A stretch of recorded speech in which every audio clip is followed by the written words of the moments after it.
también en uno de tus artículos hablas de los partidos políticos que están en discusión en Europa y aquí sobre democracias con o sin partidos políticos, ¿no? O los partidos políticos reemplazados porque son esenciales los partidos políticos. Yo decía hoy, implosionaron en la Argentina o explotaron en el 2001. En realidad, esa fue su manifestación máxima. Yo creo que ya habían explotado mucho tiempo antes o habían implosionado los partidos políticos y por eso llegamos a un 2001, sino quizás aquella crisis fenomenal política, institucional, económica hubiese sido resuelta, no hubiésemos llegado quizás a una crisis tan profunda, ¿no es cierto? Tu reflexión sobre los partidos políticos me parece imprescindible. Puede haber regímenes políticos sin partidos políticos, lo que no puede haber es democracias republicanas sin partidos políticos. Y no las puede haber por lo siguiente. ¿Qué es un partido político? Un partido político es un matiz en la concepción de lo necesario. Digamos, toda una comunidad aspira a encontrar el camino hacia la resolución de sus problemas. Un partido político es una perspectiva sobre lo que se debe hacer para que las cosas funcionen bien. Pero en la medida en que hay partidos políticos, o en la medida en que los haya, uno advierte que nadie tiene el monopolio de la verdad. Nadie ha entendido qué se debe hacer en forma excluyente. En consecuencia, un régimen político democrático obliga al intercambio entre partidos para lograr que los puntos de vista se integren en un consenso general. Esto ayuda enormemente a derrotar la omnipotencia del totalitarismo. El pensamiento totalitario dice, no, yo entendí lo que hay que hacer y desenfunda. Aquí se trata de lo contrario. Yo creo haber entendido lo que hay que hacer, cotejemos lo que pienso con lo que piensan ustedes. Esto es un ideal, por lo tanto, es irrealizable, pero es imprescindible y hacia él hay que orientarse. Hay que tender hacia eso. Ahora, yo digo, parte de la dificultad del diálogo en la Argentina no tiene que ver con esto, con la desestructuración de los partidos políticos, porque la verdad es que si uno se fija en el espectro, lo que hay hoy son pequeñas parcialidades conformadas por desmembramientos de los grandes partidos políticos. Hombres partidos. Es muy difícil, claro, es muy difícil y sobre todo existe de parte del oficialismo hacia la oposición y de parte de la oposición hacia el oficialismo una descalificación permanente, porque en realidad cuando uno piensa, todos también somos responsables del mundo que estamos viviendo hoy y de la calidad de la democracia que estamos viviendo hoy. Es un tema, me parece que es central a la hora de ver por qué tenemos tanta dificultad para sentarnos y escucharnos. Las analogías a veces son peligrosas, pero también pueden ser útiles, ¿no? Yo creo que un buen vínculo, tanto en términos amorosos como en términos de amistad, implica siempre la posibilidad de luchar contra la presunción de que uno tiene toda la razón. Es bueno para el porvenir de una amistad y de una pareja participar de la razón sin tenerla toda, porque eso le hace lugar al otro. En el orden político creo que pasa algo parecido. Las democracias tienen partidos, pero por sobre cualquier otra cosa tienen instituciones. Un poder judicial, un legislativo y un ejecutivo que deben aprender a armonizar entre sí la administración de lo que se presume verdadero y necesario. Afianzar las instituciones es renunciar a tener el monopolio de su representatividad. Cuando el poder queda en las manos de una figura exclusiva y que tiene la suma del poder público, todos estamos de más, porque alguien exclama, síganme.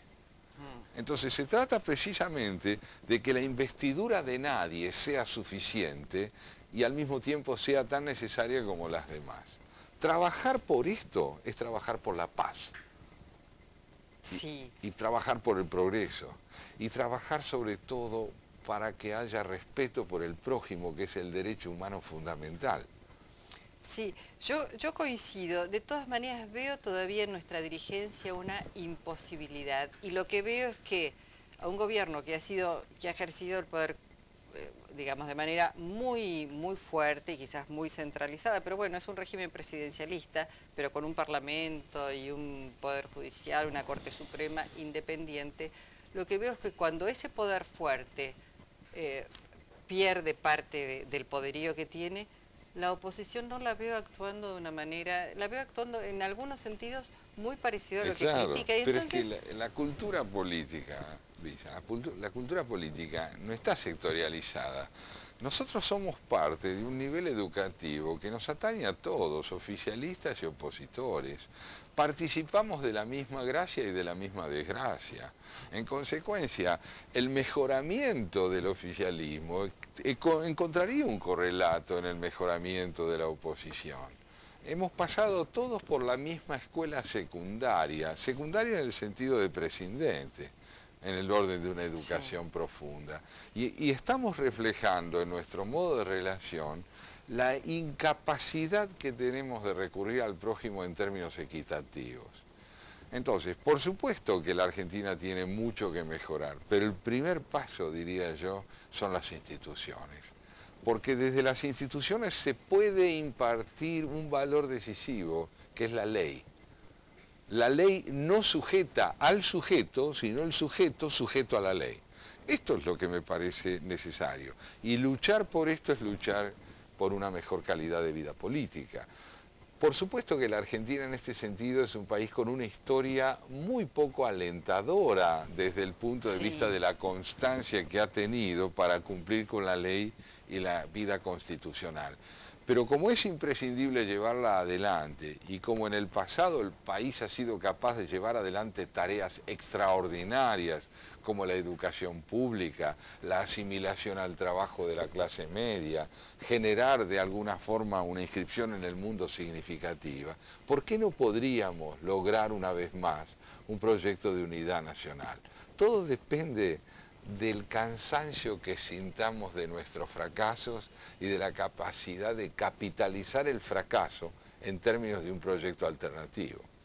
Sí, te iba a preguntar, y vos sos filósofo, ensayista, escritor, poeta, no podría pedirte que des la respuesta a qué cosas nos hacen falta como sociedad, porque bueno, en parte leyendo tus trabajos aparecen allí puntas como para seguir orientándose, pero es un tema, me parece que atañe a la sociedad sí en su conjunto. Sí, las dirigencias partidarias, tal como uno las frecuenta por su relación con algunos políticos y demás, lo que van evidenciando es, me parece a mí, que el modelo alternativo que hoy tenemos, o el escenario, mejor dicho, alternativo que tenemos es una fuerte concentración hegemónica del poder en el oficialismo y una diáspora muy profunda, muy marcada en la oposición.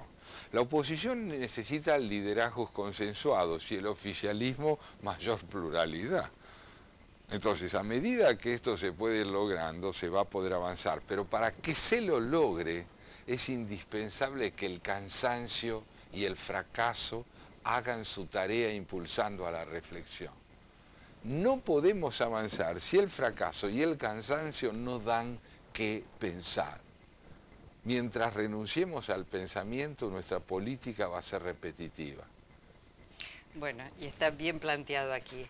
Lo último, decíamos, estamos concluyendo esta semana muy especial de Pascuas judías, de Pascuas católicas.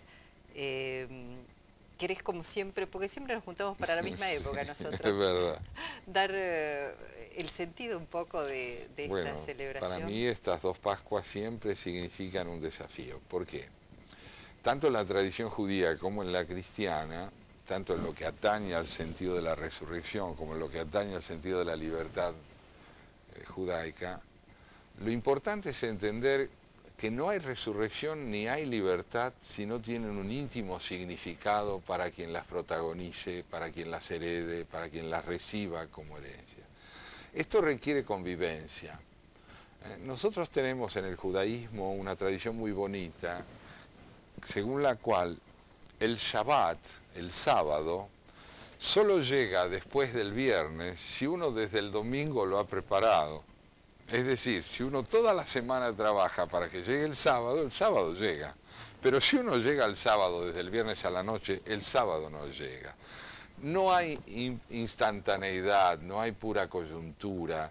En la tradición cristiana hay que recordar siempre aquella enseñanza evangélica que dice que el Señor estará con nosotros si estamos con Él. Entonces, ¿hay reciprocidad o no hay encuentro? Y hoy el desafío de la Pascua es este. ¿Tendremos capacidad para el encuentro? Porque de lo contrario nos iremos a pasar unos días afuera. Santiago, gracias como siempre por haber venido. Gracias a vos. Bueno, nos reencontramos en una semana y ojalá esta charla, este diálogo haya servido en vuestras casas.